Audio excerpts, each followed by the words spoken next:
En France, on a encore la réputation, les hommes en tout cas, d'être des super amants. Les femmes, elles ont plutôt la réputation d'être des séductrices hyper convoitées.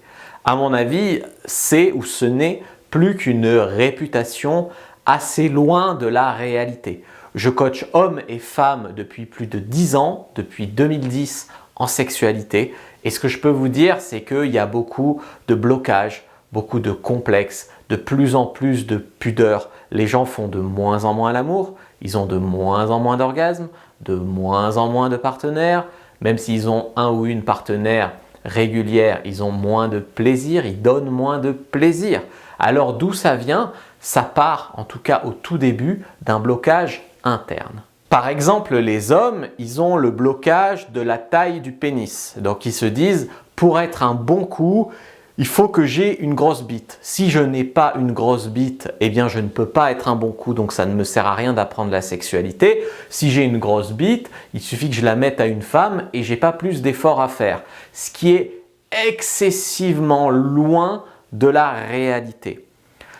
Une femme, si elle a des gros seins ou des beaux seins, ce n'est pas forcément une bonne amante pour autant. Il y a des femmes à petits seins qui sont des super amantes, il y a des femmes à grosse poitrine qui sont coincées ou autres. Tu vois, ce n'est pas physique, je te fais une comparaison pour ça. Les femmes pensent parfois qu'il faut être hyper sportive, avoir le corps d'un mannequin, crier comme une actrice porno. On est vraiment très loin de la réalité. Après, je leur demande, est-ce que tu trouves que les acteurs porno, ça donne envie ? Il y en a beaucoup qui disent bah, il ne serait pas acteur porno, non, tu vois, ça ne m'excite pas.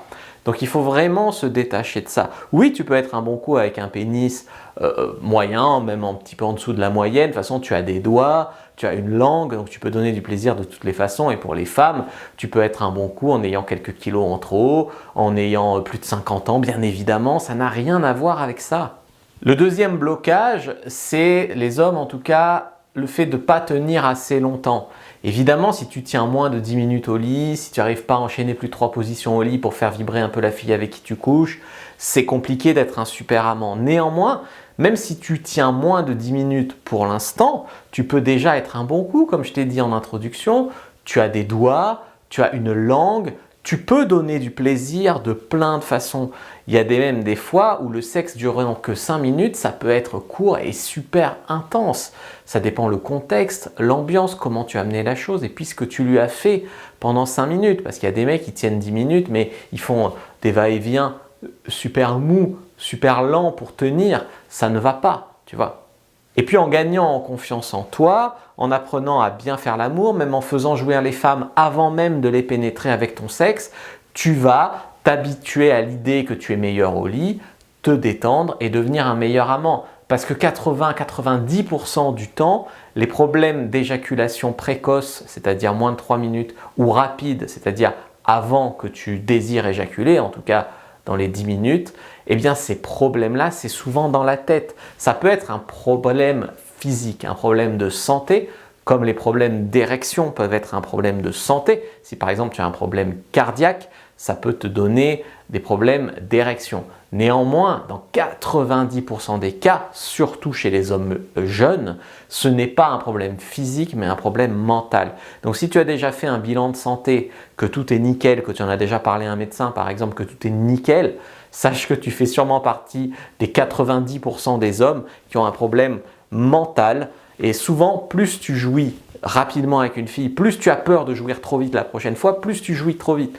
Si tu es un mec qui a du mal à bander, eh bien, tu as eu du mal à bander une fois avec une fille, tu as peur d'avoir du mal à bander la prochaine fois, donc tu te stresses, donc tu as encore plus de mal à bander. Donc il faut vraiment briser ce cercle vicieux. Il y a aussi les hommes, ils se sentent un peu moins concernés, mais ils le sont quand même, c'est les hommes qui ont du mal à finir.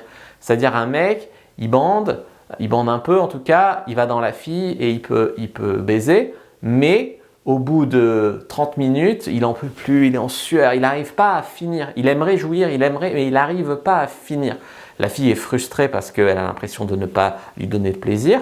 Et lui, il est frustré parce qu'il a fait jouir la fille, peut-être, encore qu'on peut tenir 30 minutes et être mauvais. Et du coup, elle n'a pas joui, ou lui, il n'a pas joui et il est encore plus frustré. Il y a certains de mes clients ou de mes clientes qui arrivent avec l'idée qu'à leur âge, c'est foutu. Ils sont là, j'ai des clients hein, qui ont 50 ans, 60 ans, même certains 70 ans, et ils sont là à l'idée que c'est foutu. Mais je leur dis toujours, on fait quoi? Ça y est, tu as des cheveux blancs, donc ça y est, c'est trop tard. On abandonne, en fait. Donc, en fait, c'est mieux vaut tard que jamais, déjà, de remettre en question sa vie sexuelle. Et puis souvent, à 50 ans, par exemple, un homme, ça peut être un avantage. On attend d'un homme qu'il ait de l'expérience sexuelle, qu'il soit performant, etc. Une femme aussi, elle peut être sexy. 40 ans, 50 ans, une femme peut être sexy. On attend d'une femme à cet âge-là qu'elle connaisse son corps, qu'elle prenne son pied, qu'elle veuille croquer la vie. Donc c'est pas trop tard. Mieux vaut tard que jamais. Et puis d'ailleurs, l'option, c'est quoi? L'option, c'est parce que pendant 40 ans, j'ai été un mauvais coup, je ne me suis pas éclaté au lit, eh bien, je laisse tomber. Parce que pendant 40 ans, je n'ai pas su faire, je me dis qu'il me reste peut-être 40 ans à vivre, eh bien, je vais les passer dans la monotonie sexuelle. Non, justement, tu n'as pas de temps à perdre, c'est maintenant qu'il faut s'y mettre. Il y a des gens qui pensent que ça dépend de leur expérience. Alors, c'est rare que tu sois un bon coup la première fois hein, que tu le fais.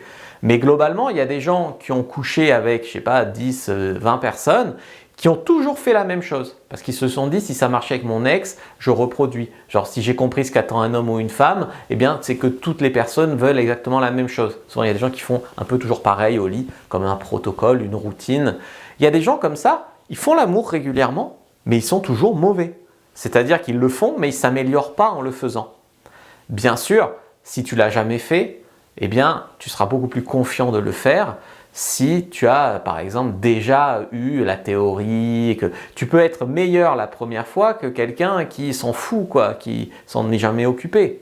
Ça ne dépend pas non plus uniquement de votre partenaire. Il y a des gens en couple qui me contactent, ils se disent « Ouais, ben c'est vrai que ma vie sexuelle, c'est pas terrible en ce moment, mais de toute façon, ma femme se laisse aller. » Ou « Mon mec s'en fout, je l'excite plus. » Voilà. Et donc, en fait, on rejette la faute sur l'autre. C'est la faute de mon ou de ma partenaire. Mais le développement personnel, c'est prendre sa responsabilité et c'est de se dire, écoutez, en ce moment, ça ne va pas la vie sexuelle, mon ou ma partenaire a sa part de responsabilité, mais moi aussi. Et moi, je peux insuffler un souffle nouveau dans mon couple, en fait. Donc, ce n'est pas une condamnation, la prison sexuelle, le couple routinier à vie, etc.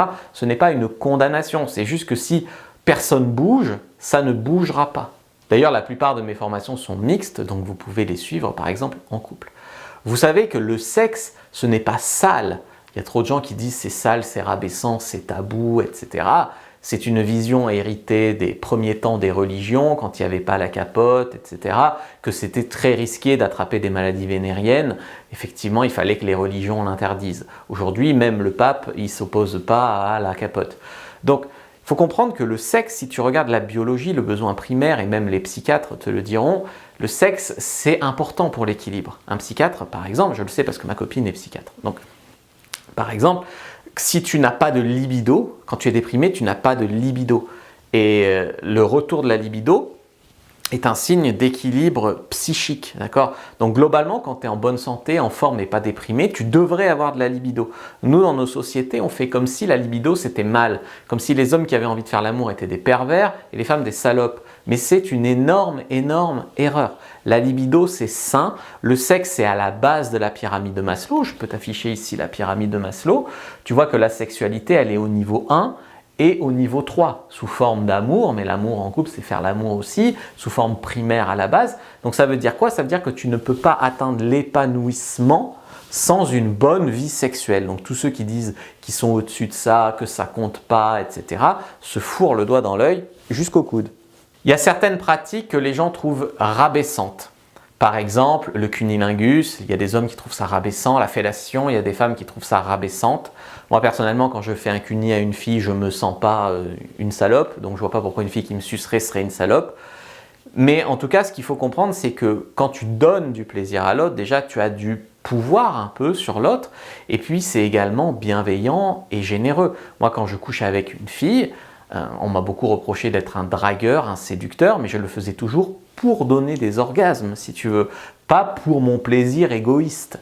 Donc non, ce n'est pas tabou, rabaissant, machin, ces pratiques-là sexuelles. Bien sûr, il ne faut pas faire ce que tu ne veux pas faire, mais tu as quand même déjà du pouvoir sur l'autre en étant un bon coup, mais également tu peux vraiment te dire que tu es dans une démarche généreuse. Tu n'es pas dans la personne égoïste au lit, elle tire son coup et puis c'est terminé. Ne se soucie pas du plaisir de l'autre.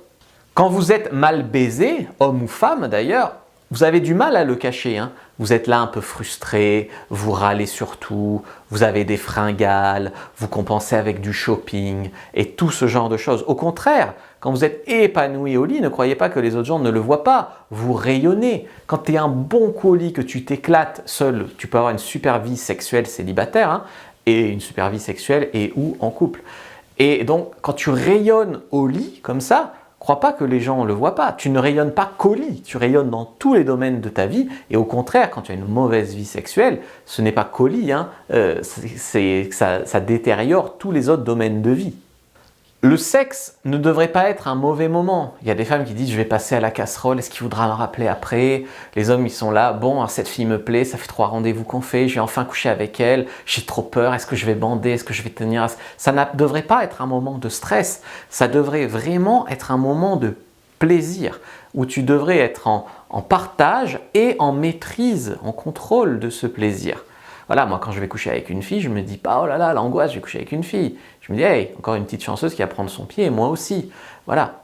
C'est sûr que si tu arrives avec une mentalité le sexe sans sentiment n'a aucun intérêt, où il suffit d'être soi-même, ou alors, ah ben c'est bon, le sexe j'ai vu dans un porno, hein, tu mets ta bite 2 minutes et puis c'est bon, elle va aimer. Ou alors les femmes, bah c'est bon, je vais la prendre un peu dans ma bouche et écarter les cuisses. Non, mais c'est pas du tout ça l'état d'esprit du bon sexe.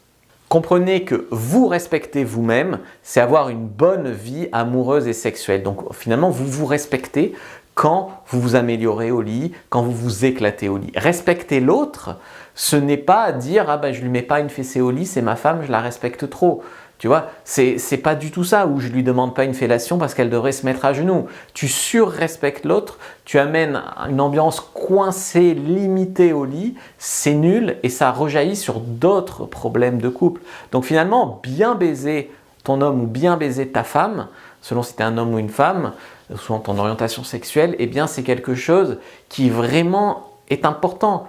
Une femme que tu aimes et que tu respectes, il faut bien la baiser. Il y a trop d'hommes, ils sont là en mode « je respecte ma femme, donc jamais de fellation, jamais de levrette, jamais de pipe, jamais de sodomie, jamais de… » Voilà, comme ils surrespectent leur femme, elle a droit qu'au missionnaire le dimanche matin à 8 h dans le lit. Non, mais c'est pas ça. Si tu te respectes, améliore ta vie sexuelle. Si tu respectes l'autre, propose-lui du bon sexe. Si vous voulez aller plus loin, j'ai une très bonne nouvelle. C'est le webinaire que j'organise, la conférence en ligne. Donc inscrivez-vous dans la description de la vidéo et venez bien au webinaire.